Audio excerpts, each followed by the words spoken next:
The little trigger that needs to be switched or flipped is not always what people think it is. Ego is what you tell other people about you, and self-esteem is what you tell yourself about yourself.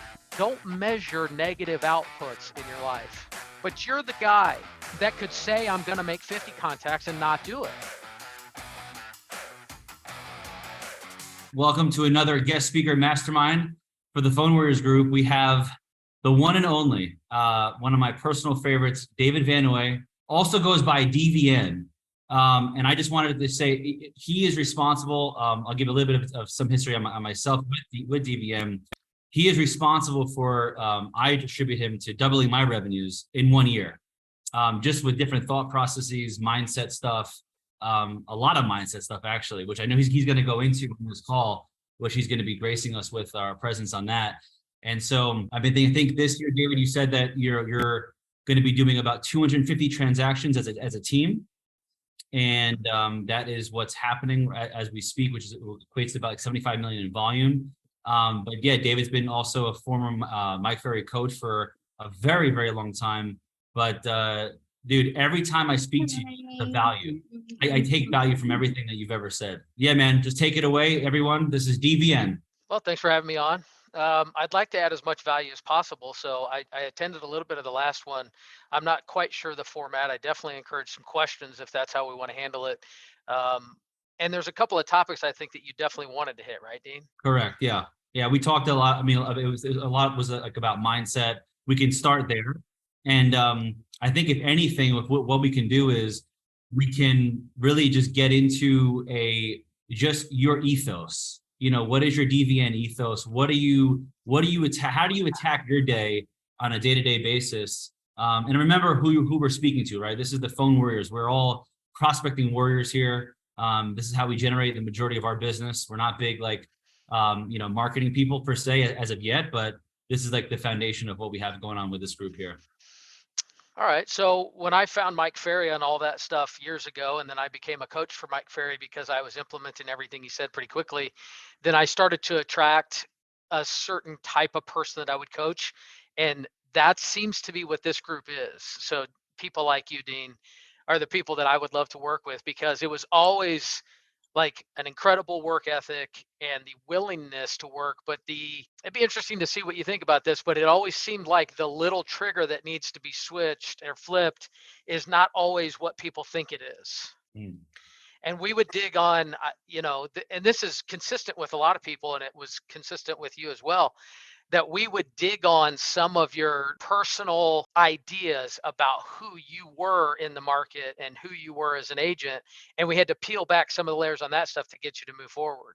Would you agree with that? Definitely. Yeah.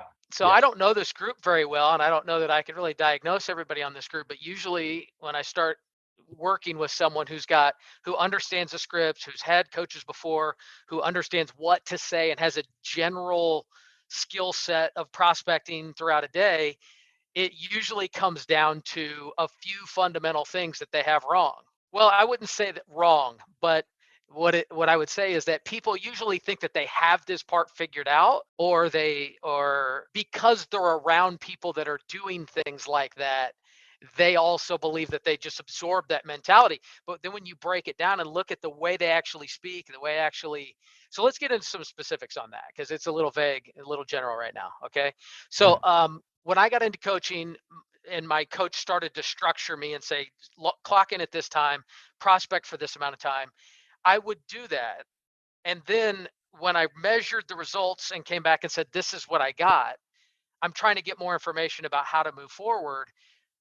The feedback is difficult because it doesn't add up. Like the numbers are what they are. I should be getting the result. Why am I not getting the result?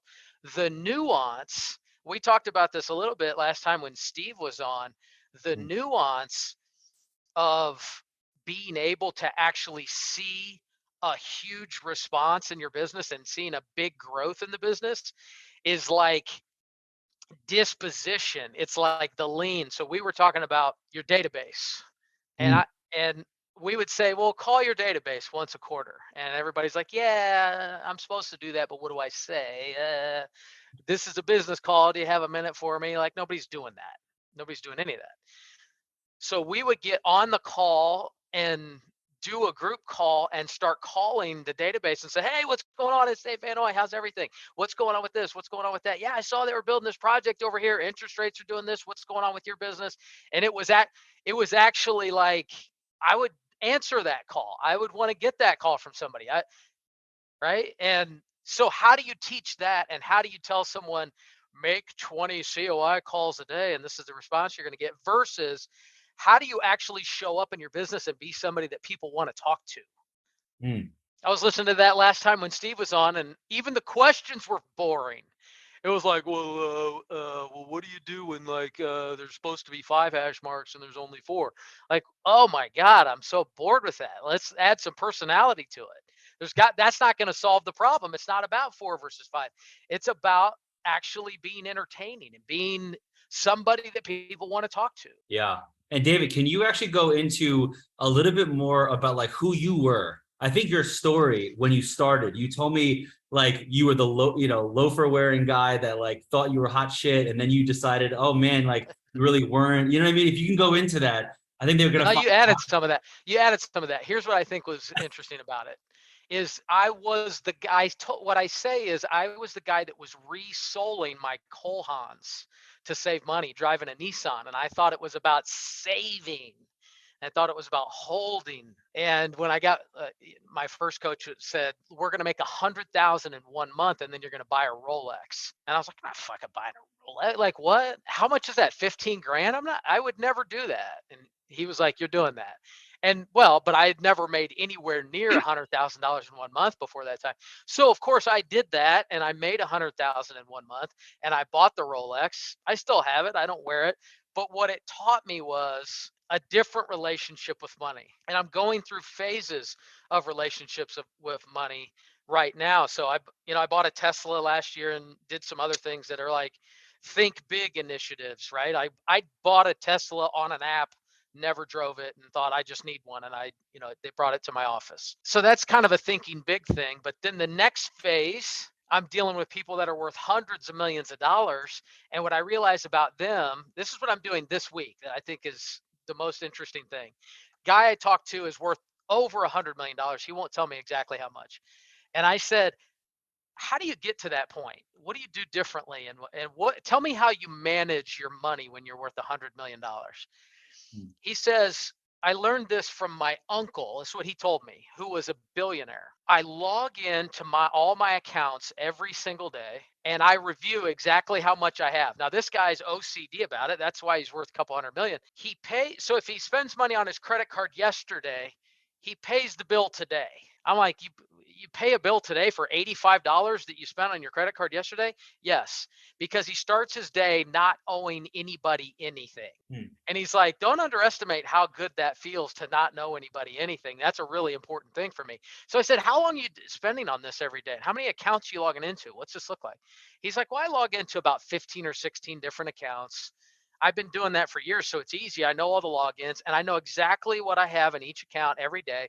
And if I spent some money here, we came across this because one of the vendors did some work for me, owed the guy like 15 grand or something like that. He was pissed that the guy wouldn't send him a bill. I'm like, well, when he sends you the bill, you pay the bill. I don't want to owe this guy $1. I don't want to owe him anything. Give me the bill so I can pay it. He's aggressively chasing after this bill to try to pay it. Right. Hmm. So I went through over the past 3 days. Guy said this to me because I thought it was just a paradigm shift. It was totally different. And I've paid my credit card bill, no bullshit, 3 days in a row to zero. And I'm going to tell you, I feel incredibly light that I don't owe anybody any money, this whole mindset shift. So there was a phase where it was about making more money than I'd ever made and then spending it on something stupid. And then there was about a phase where it was like, I deserve the best of everything. I should have assistants picking up my groceries. And I did this. I mean, I paid people to stand and watch me prospect. You know that. I paid them every day, and I had a group of them that were like interns, and they would rotate and they would just stand next to me. That was their only job. They couldn't do anything else. If they read a book or answered a text message, I fired them. This is how stupid I was I mean, it was great. It was brilliant, but not the best way. So now there's a new phase of how do you actually amass a lot of money and keep track of it. So anyway, that may not be what you asked me, but that's what I'm working on right now.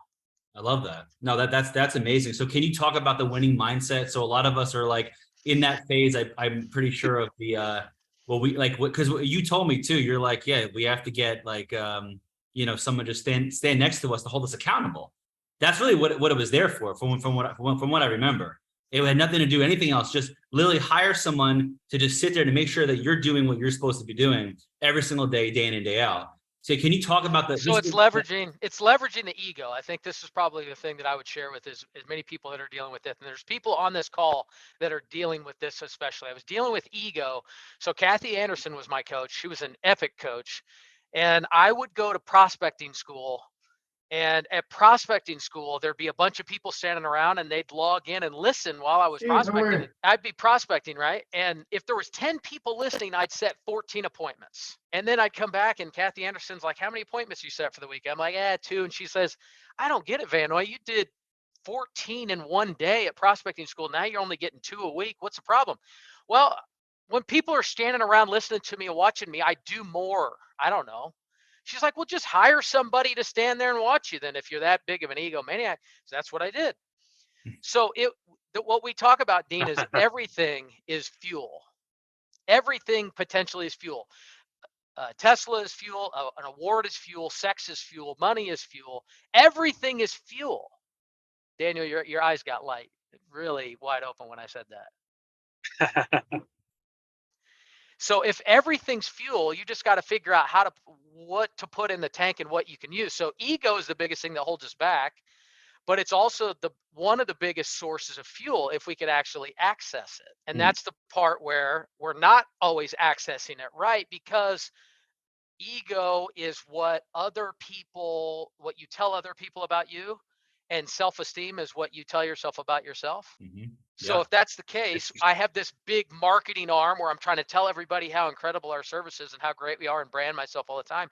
But internally, I know a couple of things. One, it's really not driving that much of my business. It's like any decision is already made and then it's justified later by logic. Same thing with marketing. People are not calling off my billboard, and I have 2 of them. And they're not calling and saying, I have to work with David Vanoy. But if they've already decided that they're considering working with me and they see that, it helps justify the decision. Yeah, that's incredible, dude. I remember that too. That was everything is fuel. I mean, that's exactly what they need to hear. Can you talk about a little bit about building up your database, about what basically what you took me through, which was something that I even told Rich about this, like on the call here. I mean, like basically it was like, because I remember telling you guys, just so you know, I told David on one of the coaching calls, I was like, why should I call any seller who moved out of my area? Why should I even call my dad of that sense? And what did I tell you? It was like the following year after doing it consistently. He's like, just do it, Dean, just do it. And then I don't know if you remember how much it was like $38,000 in 1 year from referrals from outside people that left my area. And I was like, that was all DVN right there. So can you talk a little bit about the database on that side? One of my favorite ways to look at this was actually said by Brian Buffini. He talks about running for mayor in your town. When I call someone on the phone, I'm not just calling them to check the box that I've talked to them for 4 times a year. And I think that's where people make a huge mistake, is they call and say, I'm calling from the real estate company, or I want to see if you have any question about selling your house. And it's like, and then it turns into like, this guy's calling me, I know what he's going to say. If there's one thing that I think is valuable about an interaction with me, is you never know what I'm going to say. And that has to be the case if you're going to be a personality. And in your marketplace, you should be a personality. You should be a celebrity. You should absolutely be a character that people, when your name comes up, they should say like, oh yeah, that guy is something, right? So if I'm going to call people and have a conversation with them about anything, it's got to be exciting. It's a branding opportunity. And what I'm going to hear from them is, I see the other stuff you're doing. I saw the billboard. I see on Facebook. I see this. I see that. They feel like they're talking to someone that they kind of know, but they only know me through marketing. So now they're making the connection. In the book Relentless, Michael Jordan talks about or Tim Grover talks about Michael Jordan, how he was very, very specific about how he managed his affairs. And anytime he was the only person that could park inside the Staples Center, but he would park outside the Staples Center and he'd always wash his car, even if it rained. And he'd always wear a suit because he said that could be the one time that one of those kids has an opportunity to see Michael Jordan. So dude was on point all the time. That's how I think of every call, every email, every branding opportunity is their one opportunity to talk to or to see David Van Noy. And it better add up and it better be in line with the brand. So that's the question for yourself is what is your brand and what do people know you as? I love that. Guys, feel free to chime in with any questions that are coming up as you speak. Raise your hand in the chat box here. Dan, do you have your hand up? Yes. Dan wants to know how to use sex as fuel. I'm going to tell you, Dan. No, I'm fine. Thank you, though. You're fine. Yeah, Big Dan's good. I have I realized in prospecting school last year, I'd gotten away from the essence of the call. But then one thing I've really realized this year is my pickup rate for my database isn't amazing. And I think like what you said touches on that. Like they know they're going to get some kind of update from me. I'm maybe going to bring some kind of value, but then at the end of the day, I'm going to ask for business. Like, is there a way, how can I undo that? Good question. And good question. Make it, because like damage has been potentially done. So how can I like revitalize the relationship with past clients? I get this question a lot in different forms. I've never heard it asked like that, but I'm going to give you the answer that I think you need to hear. Nice. So you're making assumptions about what the relationship is and what it isn't, and it's a mistake. So one of the 4 agreements, if you haven't read the 4 agreements, is never make assumptions. I'll give you an example. So I call a guy that I went to high school with, and I call every guy that I went to high school with. I went to school with 204 of them, and I call all of them a couple times a year minimum.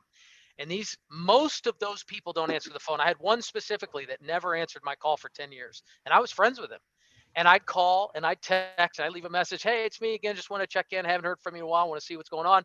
Want to tell you about some of the stuff. One night he's sitting with his wife. It's 9:00 at night. They're thinking about buying a brand new construction house for $1.2 million. The guy says, let me text David Van Noy. It's 9:00 at night. If he texts me back, like within 5 minutes, we're going to work with him. I haven't talked to him in 10 years or more. He never returns my call. He never responds to anything. I could assume that our relationship is he doesn't like me and he thinks I'm annoying. But what he actually thinks is that guy's a professional. I bet he's going to answer my call within 9 minutes at 9:00 at night. And he's been after me for 10 years. I respect him. What do you think about this house? He texted me. And I responded, know that house, good house, happy to show it to you. Something like that. I responded immediately. He told me later, I told my wife, watch this. This is what he told his wife. Watch this. I'm going to text this guy at 9:00 at night. Watch what happens. He's proud to know me, Dan. He's proud to be able to show his wife that I'm the guy who's always on my job. So don't assume that they have any type of relationship with you that you don't know anything about. I have a relationship. Here's my relationship with you. I'm willing to call you forever. If you called me, I would agree to work with you and sell your home. That's how I know if I think we have a relationship or not. If they called you and you said, I would never work with that guy, then don't prospect him, don't talk to him. If you would accept an inbound referral from them, you need to be calling them. And here's the key, Dan, don't measure negative outputs in your life. Wow. You produce in the direction of your energy. If your energy is nobody ever answers the phone, or the question I get is, this is how I know there's a negative disposition. The question I get is, how many people don't answer the phone? Who fucking cares how many people don't answer the phone? That's not even a number. It doesn't matter. So the question, Dan, how many people in my database don't return my call? How many of them don't like that I call them? I have no idea because I don't measure negative outcomes. I know how many people do like it. I know how many people do answer, and I know how many people do come back and buy houses from me. Thank you. Wow.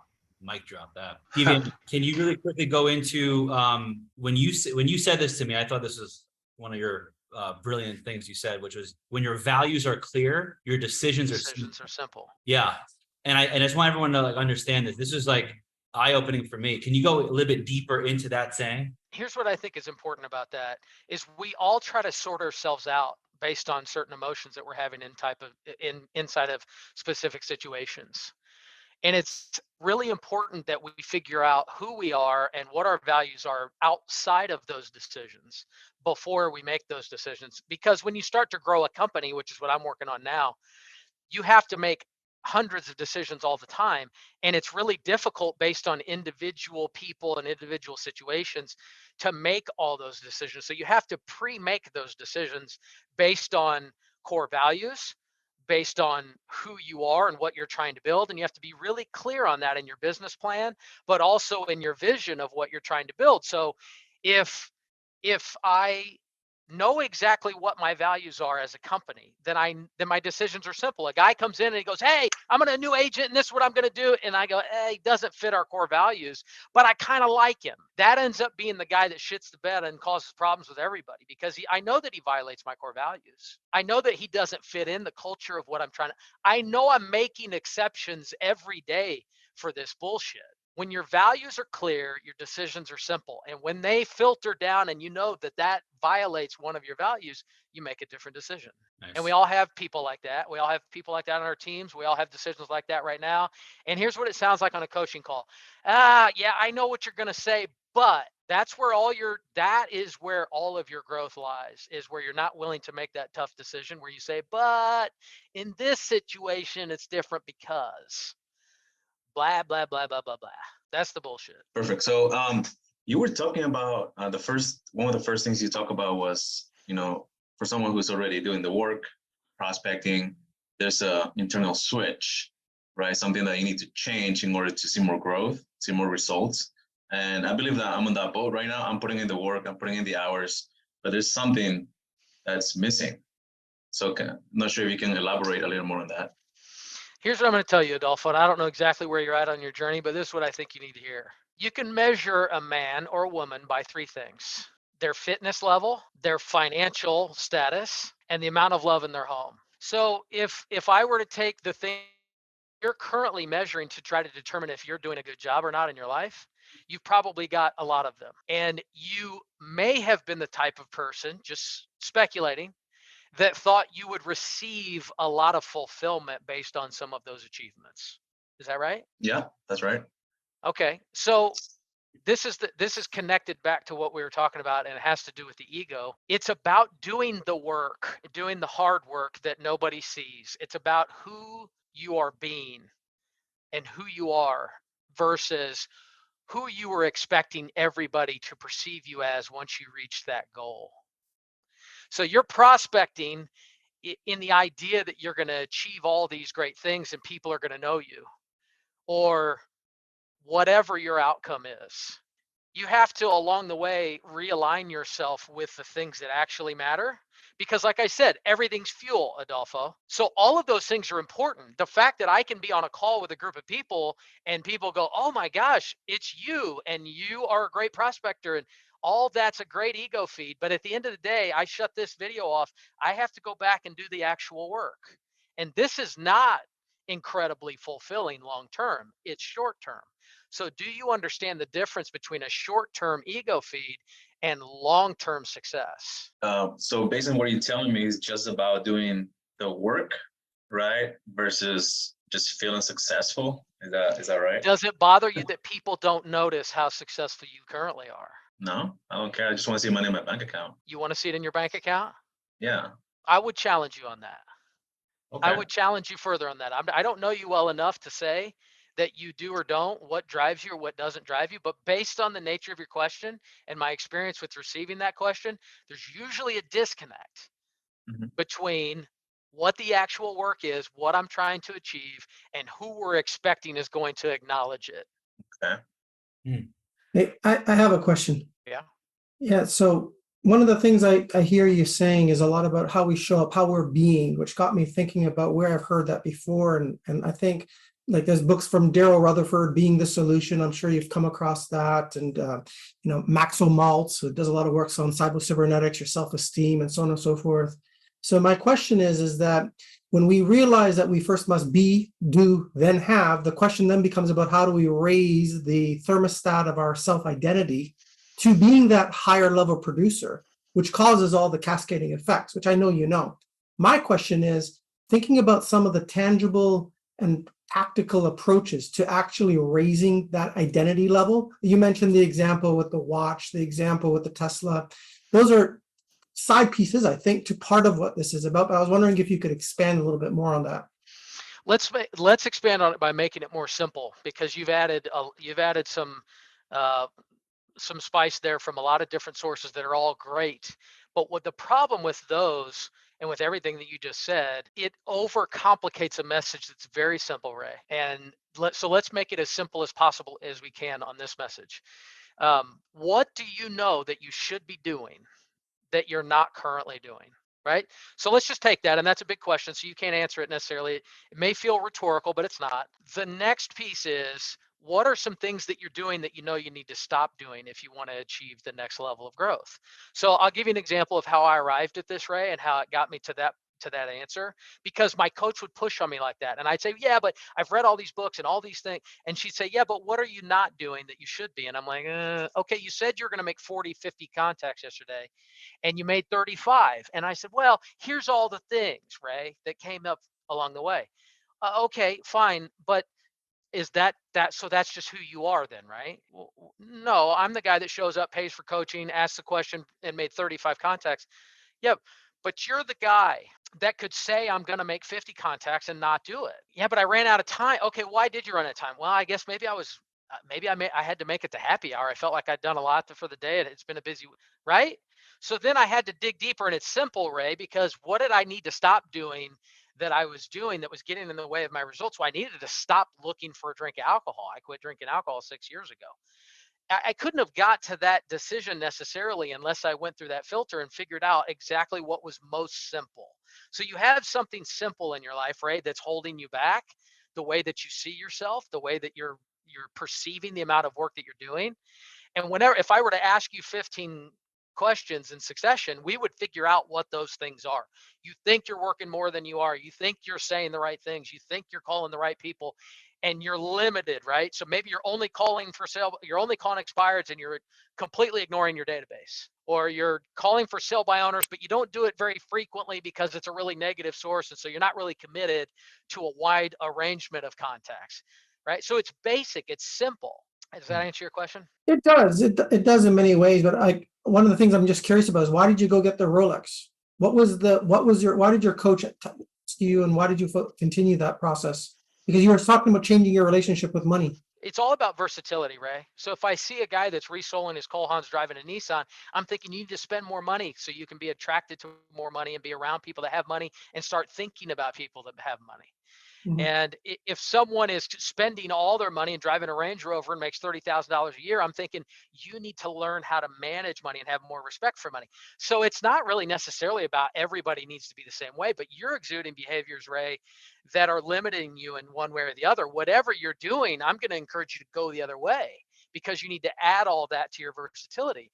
So Mhm. as a leader or as an agent, I can say, I've done that. I've spent $100,000 cash on a Range Rover, and I've also saved $212 by going through my expenses to make sure that nothing was out. I've done all those things and everything in between to figure out who I actually need to be. Okay, got it. Thank you. How can I find out what my fuel is, and how can I change it from short term to long term?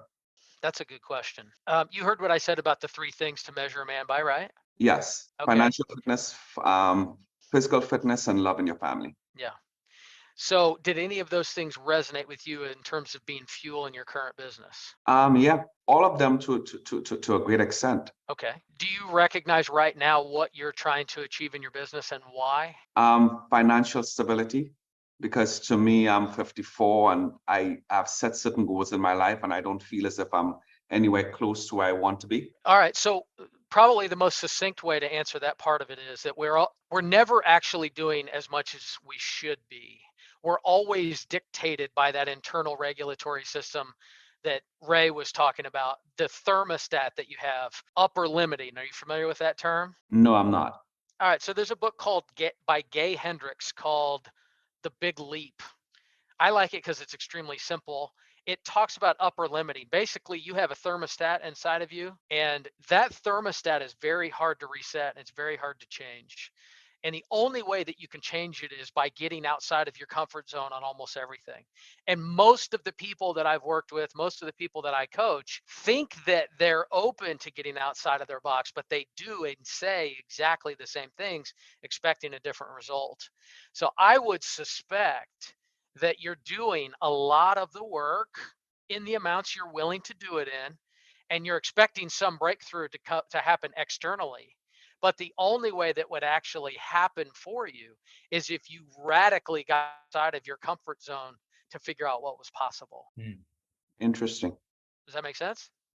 That makes sense. What's the name of the author of the Big Leap, please? Gay. His name's Gay, Gaye Hendricks.